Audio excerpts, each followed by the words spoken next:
নাম কি তোমার? নাম কি বলো? নাসিম খলিফা। এই ব্যবসা কতদিন ধরে করো? তুমি কি তোমার হাতে এগুলা কি? বাদাম আর ছোলা। দেখি একটু নিচে করো তো। বাদামগুলো খুব ভালো হ্যাঁ, এটা রিভিউ দেন, বাদামগুলো খুব ভালো। এইগুলো তোমার বাদাম একবারে প্যাকেট করে আনছো তুমি? এইগুলো এক একটা প্যাকেট কত করে বিক্রি করো?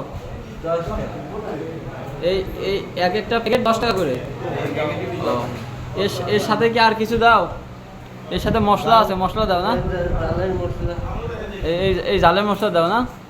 তাহলে তুমি আজকে এই ব্যবসা কবে থেকে শুরু হয়েছে? আজকে থেকে। ও, বিক্রি করছো কেমন? এই জায়গায় প্রথম আসছো? এর আগে কি করতে? এর আগে ইট ভাঙা গাড়িতে কাজ করতে। ও, এইটা কি মানে নিজের থেকে আসছো নাকি কেউ হেল্প করছে এটার? এটা কি নিজের টাকায় কিনছো বাদাম? না, এটা বোন কিনে দিয়েছে। আপু কিনে দিছে? এটা কি? ও, এইটা তাইলে কত টাকার মোট কিনা আছে বাদাম এখানে? কত টাকার বাদাম কিনে দিছে? কত টাকার বাদাম? তোমার আইডিয়া নেই? আচ্ছা, এইগুলো বিক্রি করে সংসার চালাতে হবে না? সংসারে কে কে আছে? তোমার স্ত্রী আছে, বিয়ে করছো? মা আছে, ছেলে মেয়ে আছে, ভাই আছে, বিয়ে করেছো? ছেলে মেয়ে আছে, ও আছে। বাবা কি করে? বাবা বাবা বুঝে গেল। ঘুরে বেড়ায়। ও, এই সংসারে খরচ কে চালায়? সংসারে তো ছোট ভাই। ছোট ভাই চালায়। আর তুমি এই টাকা দিয়ে কি করবা? এই বাদাম বিক্রি করা টাকা দিয়ে কি করবা? আমার সংসারে বিয়ে করছো?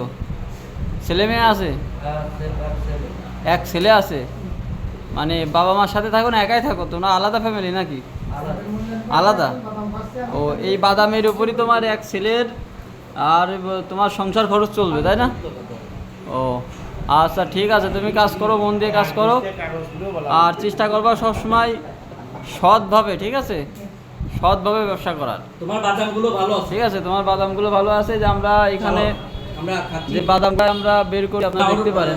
দেখা যায় অন্যান্য সময় দেখা যায় যে কিছু বাদাম নষ্ট থাকে।